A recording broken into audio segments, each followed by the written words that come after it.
On April 1, 2026, Iran's Islamic Revolutionary Guard Corps issued a direct military threat against a new category of foreign targets.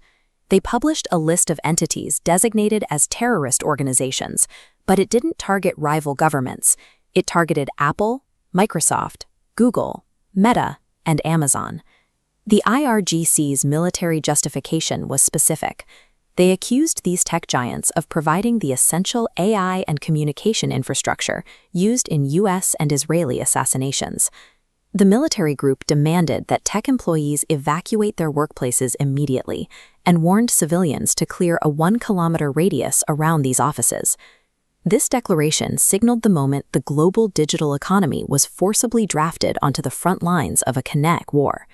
For decades, big tech operated as a collection of neutral, borderless platforms. Their primary focus remained on market dominance, seemingly insulated from regional physical conflicts. Even as geopolitical tensions rose, these firms appeared invulnerable to the markets.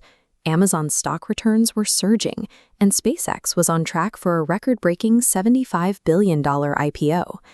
But the deep integration of commercial AI and cloud services into modern military operations has shattered the concept of corporate neutrality. In this new reality, if a commercial product powers a foreign military, that company's infrastructure is treated as a legitimate military target. Executing these attacks required a workaround. Starting in late February, Iran experienced a near-total domestic internet blackout. This digital isolation forced the regime to rely on a decentralized external network of hacktivist proxies and cybercriminals to carry out its campaign. This network launched the first layer of the assault, a coordinated wave of financial fraud targeting civilians across the UAE and Saudi Arabia. Unit 42 identified sophisticated phishing portals mimicking the Emirates Post to harvest credit cards, alongside deepfake investment scams using the Dubai brand to lure victims.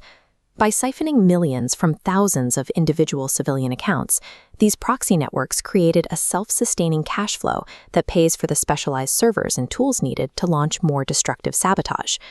Once the funding was secured, the threat moved from individual consumers to the direct sabotage of enterprise networks. Cyber units like Handala Hack and the FAD team began deploying wiper malware. Unlike ransomware, which locks files for profit, this code is designed to permanently destroy corporate data. They paired these wipes with synchronized DDoS attacks, intentionally knocking regional banks, airports, and energy sectors offline to cause maximum disruption. The campaign then turned to psychological terror. Hackers sent direct email death threats to civilian influencers and tech workers, explicitly citing their leaked physical home addresses to prove they were being watched. This second layer of attack successfully bridged the gap between digital disruption and genuine physical fear for everyday civilians. The conflict reached its climax when the disruption moved from malicious code to literal explosions. The Financial Times reported an unprecedented kinetic escalation, Iranian drone and missile strikes directly hitting Amazon Web Services data centers. As regional services went dark, the sudden instability proved that cloud infrastructure has a fragile physical footprint that cannot be protected by software alone. The global financial sector reacted with immediate panic. Major institutions like HSBC and Citi began permanently closing branches and evacuating regional offices to protect their staff from further strikes. The cloud is actually made of metal, glass, and wiring, and those physical components are now actively catching fire.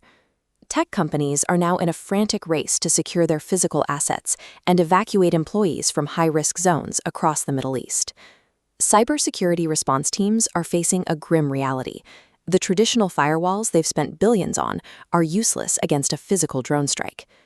This has led to urgent global directives for corporations to air-gap their data backups and harden their physical security before the violence spreads to other regions.